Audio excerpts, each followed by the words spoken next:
Nos disponemos a tomar contacto con Gustavo Rosa, nuestro amigo periodista, licenciado en letras y docente universitario, que nos ayuda, colabora a que podamos pensar este país. Está loco el país, ¿eh? Un poquito loco está. Los precios están bastante locos, la gente está bastante loca y nosotros no hacemos no desentonamos con la locura que se está sintiendo, el pulso que se está sintiendo en nuestro país. ¿Lo tenemos ya a nuestro compañero Gustavo? Sí. Acá estoy, acá estoy. Ay, pero qué bueno, Gustavo. ¿Cómo estás? Muy buenos días. Y bueno, como casi todos, un poco ansioso de cara a las elecciones de octubre y viendo los pasos que está dando el gobierno para tratar de recuperar el porcentaje y la estrategia electoral que está tomando el gobierno nacional en esto que para mí es peligroso, porque aparentemente Sergio Massa está casi planeando un balotaje, es decir, una definición por penales con Javier Milei, descuidando bastante a Patricia Bullrich, suponiendo que ya está derrotada. Una estrategia que puede terminar con un balotaje entre Bullrich y Milei, lo cual sería desastroso para el país, es decir, dos energúmenos con pretensiones de gobernar el Perdón, país de acá adelante. perdón, Sí, Gustavo, pero en qué situación podría terminar Bullrich-Milei, Balotage? si levantan demasiado y ponen en el ring a Javier Milei e ignoran a Patricia Bullrich tiene todos los cañones, porque aparte esto que hablábamos el viernes de que Macri está jugando a dos bandas, es decir, apoya por un lado a Patricia Bullrich, pero por otro lado está aportando cuadros de su cercanía a Javier Milei, podemos llegar a esa espeluznante situación de tener unas elecciones generales donde Sergio Massa termina de tercero y Bullrich y Milei terminan en primer y segundo lugar respectivamente. Digo, yo estoy especulando con esta cuestión de que se está hablando mucho de Javier Milei. Después de las elecciones PASO, Javier Milei terminó en el centro de la escena desde las críticas del oficialismo y desde los medios afines. Y la verdad que sería gravísimo descuidar a Patricia Bullrich, que puede ascender en punta con su discurso descarnado, violento, etcétera. Si bien Javier Milei se está encargando de hablar de Juntos por el Cambio en esta cuestión de que hablaron con los directivos del Fondo Monetario Internacional para que la situación en Argentina sea caótica en los próximos meses, que es una denuncia que Javier Milei hizo públicamente, no hay que descartar que Patricia Bullrich suba sin que nadie lo pensemos. Igual son especulaciones estadísticas, especulativas. Siempre dijimos que las encuestas no son confiables y el resultado de las PASO lo ha demostrado. Y encima tenemos una ausencia presidencial que es muy notoria y que Sergio Massa está oficiando de facto como presidente, tomando las riendas de un gobierno que desde hace un tiempo anda como descabezado. Así que bueno, yo creo que no va a pasar esto que yo digo, este es el peor escenario que nos puede ocurrir a los argentinos, y ya diríamos que el votante es absolutamente suicida y no piensa en su bienestar, sino simplemente en la novedad. Y vos sabés que leí una nota muy interesante durante el fin de semana que tiene que ver con la categorización del votante de Milei y por qué elige a Milei. Por un lado, Milei aparece presentado como la Coca-Cola, que se le elige sin saber por qué y que a veces decimos vamos a tomar una coca por más que elijamos Fanta. Y además que el voto a Milei, por su presentación como rebeldía, como lo nuevo, como lo diferente, como lo anticasta, lo muestra Milei como algo terrible para contrastar, que es una moda. Lo peor que nos puede pasar es que en política tengamos que enfrentar a algo considerado por el electorado como una moda. Está de moda votar a alguien que es absolutamente irresponsable, descabellado, inconsistente, etc. Como lo es también Patricia Bullrich, pero lo que pasa es que el hecho de que en las PASO Javier Milei haya terminado en primer lugar hace que el oficialismo contraste o confronte con Javier Milei y no tanto con Patricia Bullrich, que parece casi ya derrotada. Pero bueno, el gobierno ha tomado durante el fin de semana una serie de medidas para aliviar la situación provocada por la devaluación tomada a partir del lunes 14 de un 30%, justificada y hasta heroica, entre muchas comillas, porque el FMI pedía una devaluación del 60% y el ministro de Economía, candidato y presidente virtual Sergio Massa decidió que sea del 30. ¿Cuáles son las medidas? Bueno, no fue del 22. ¿Cómo? No fue del 22. Y más o menos, un poco menos de la mitad de lo que el Fondo Monetario exigía. Pero, digamos, la inflación que se produjo casi al instante del anuncio de la devaluación ha llevado al ministro de Economía a tomar esta decisión del bono, de la suma fija, de no sé cómo llamarlo, que se viene postergando prácticamente desde hace un año. La recomposición salarial es casi urgente. Y fíjense qué interesante que es esto, porque un aumento de ingresos a los sectores medios y bajos implica una reactivación de la economía, porque el trabajador formal e informal, el jubilado, no guarda la plata debajo de un colchón, ni la transforma en dólares, ni la fuga al extranjero, sino que la gasta. Y eso produce al instante una reactivación de la economía, como se ha comprobado muchísimas veces en la historia argentina, que la guita en manos de la mayoría provoca reactivación de la economía, al contrario de lo que intentó hacer Mauricio Macri, de poner plata en manos de los, entre comillas, y muchísimas millones de comillas, en manos de los inversores que no invierten, sino que fugan, acumulan, acaparan y nos vacían de dólares. Y paradójicamente sí, también poniendo plata en planes sociales, que los incrementó extraordinariamente. Sí, y tenemos la paradoja de que están los comedores comunitarios y merenderos reclamando la ayuda social de la ministra Tolosa Paz, que recién ahora anunció un incremento de la tarjeta alimentaria. De cualquier manera, son paliativos que pueden aliviar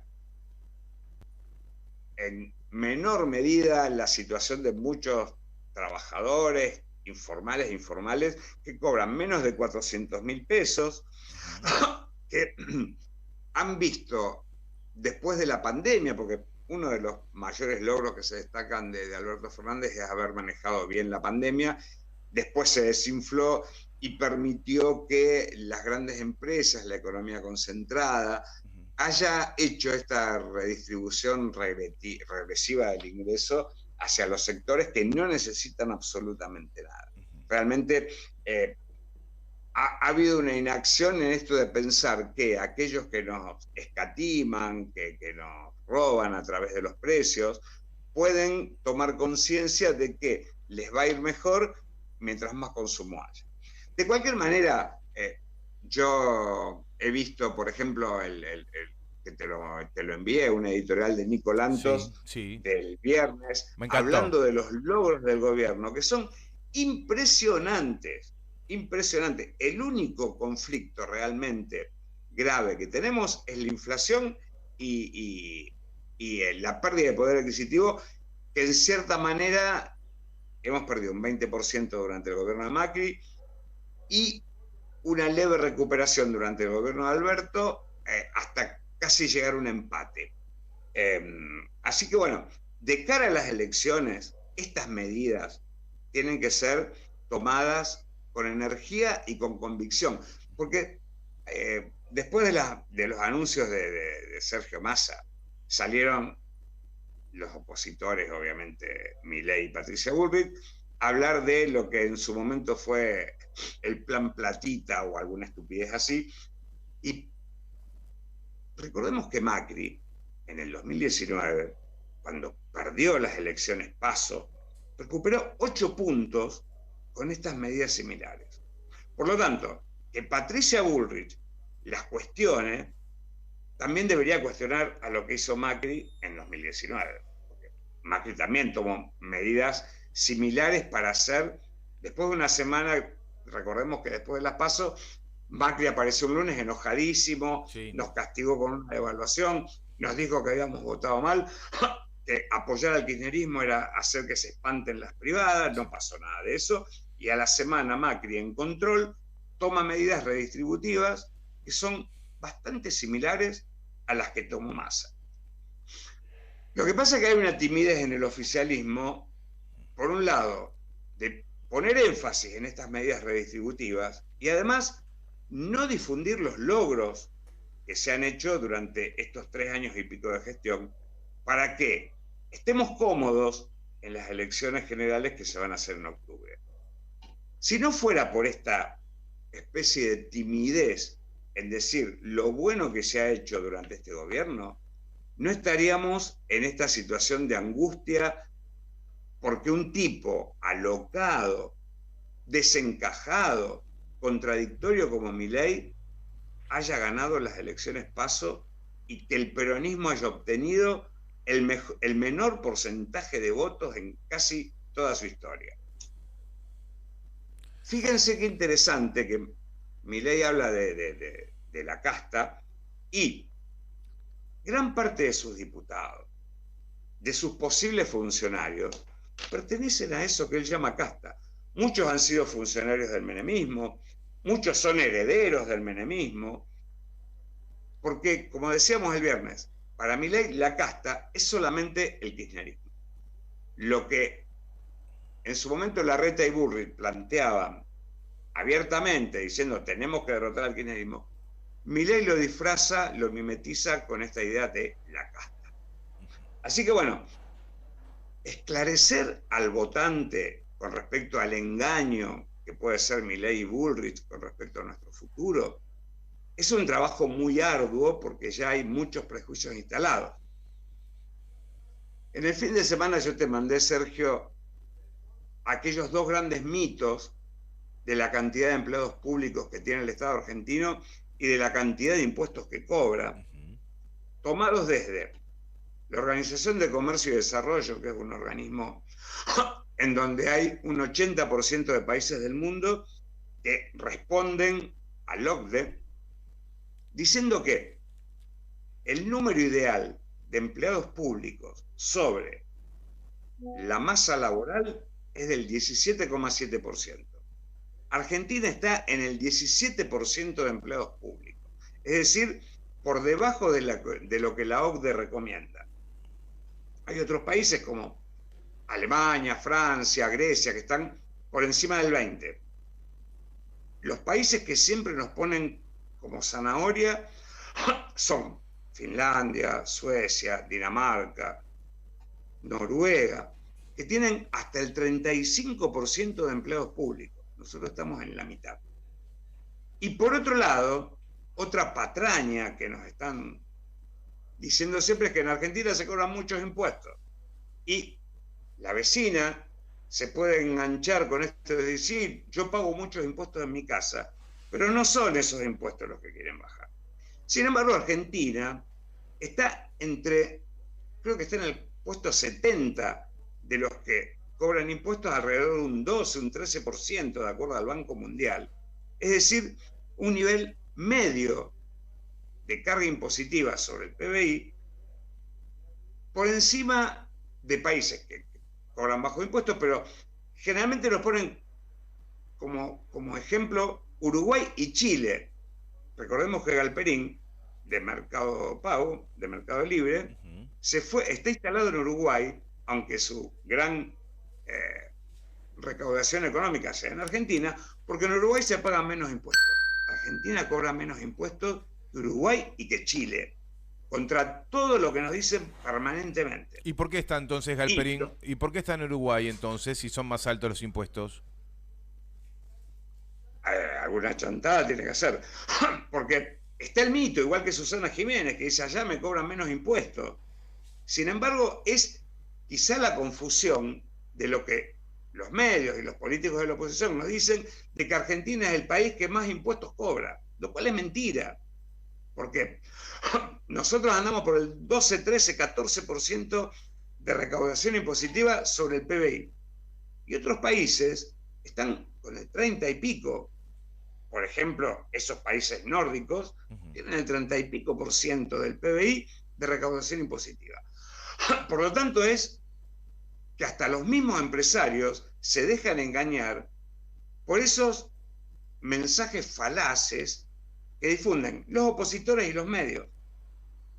Así que hay que esclarecer muchísimo no solamente desde los medios afines al oficialismo, sino desde el propio oficialismo, que realmente la inacción del presidente, que ya está como en retirada, aunque le falta un montón, debería tomar la posta en el discurso de desmentir las patrañas. En esta semana salió un libro digital, sí, que se llama Los mitos impositivos, mitos impuestos, que está publicado en la revista Anfibia, en donde están esos 10 mitos con respecto a los impuestos, que es lo que constantemente nos dicen, y sobre todo que la ausencia del Estado puede provocar en Argentina y en cualquier país del mundo una hecatombe. La importancia del Estado en la redistribución del ingreso, en el desarrollo, en la investigación, en la industria, es esencial.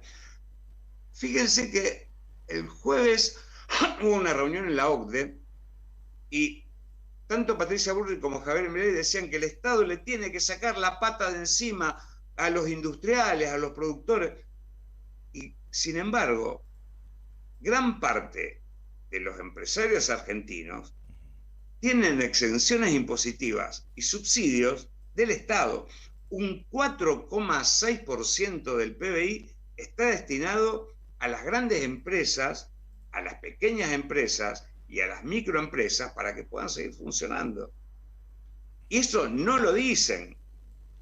Cuando Milei dice vamos a terminar con la obra pública, está diciendo vamos a aniquilar a gran parte de las empresas que trabajan para construir rutas, puentes, caminos, represas en el país. Hasta Milei se atrevió a decir que va a terminar con la coparticipación. ¿Qué provinciano puede votar a alguien que promete terminar con aquello que son los insumos esenciales para que las provincias funcionen y se desarrollen? Es descabellado. Sí. Es descabellado, sí, que Milei y Bullrich estén encabezando la preferencia de los votantes. Hay un engrudo que se ha armado en el entendimiento de los votantes que los llevan a cometer esta locura. Gustavo, nos reencontramos el próximo viernes y la verdad es que uno no logra entender por qué razón todavía no hay acuerdo de precios, o por lo menos el respeto del acuerdo de precios. Si bien hubo anuncios hace pocos días de Sergio Massa, es como si el gato no estuviera y los ratones están bailando dentro de la casa, ¿no? Lo que pasa es que los acuerdos de precio se hacen con los grandes supermercados sobre un grupo de productos que son producidos por grandes empresas que tienen diferentes marcas, y lo que no ganan con los productos que están dentro del acuerdo, lo ganan por los productos que están afuera. Claro. Y te doy un dato que es prácticamente desconocido. A ver. Arcor, que sabemos que es una gran empresa que concentra gran parte de las golosinas y alimentos, tiene un 40% de las acciones de la Serenísima. Es decir, que Arcor no solamente tiene golosinas y una variedad incontable de alimentos, sino que también tiene un 40% de la principal láctea de Argentina. Digo, ¿cómo puede ser que se permita semejante concentración en manos de alguien que creció gracias a Cavallo, que es el reivindicado por Javier Milei como el mejor economista de la historia argentina? Digo, entre muchas otras cosas de los funcionarios de Milei, de la candidata a vicepresidenta de Milei, que es una apologista de la dictadura, una negacionista de lo que es la dictadura, que era la que organizaba las visitas al represor Videla, recordemos eso. Si nos fijamos en la figura, que por ahí el viernes podemos llegar a hablar con más profundidad de lo que ha hecho Victoria Villarruel en función de negar el genocidio, toma a Videla como una figura absolutamente reivindicable. A 40 años de la recuperación de la democracia, y es la que está a 2 pasos de convertirse en la vicepresidenta del país. Gustavo, gravísimo. Sí, gravísimo. Gustavo, la seguimos el viernes y bueno, que haya mejores noticias, ¿no? Creo que ya arrancamos la semana con buenas noticias, con los anuncios de Sergio Massa, bueno, que se repitan y que se multipliquen. Dale, te mandamos un abrazo. Porque lo que se tomó hasta ahora es pequeño en comparación del daño que nos han hecho los especuladores de precios. Así que bueno, espero que, como todos los días va a haber anuncios de Sergio Massa, espero que sean realmente una disputa por la redistribución del ingreso progresiva, no regresiva. Bueno, nos vemos el viernes. Muchas gracias por la paciencia. No, saludos a todos. Al contrario, un abrazo grande, Gustavo. Nos reencontramos.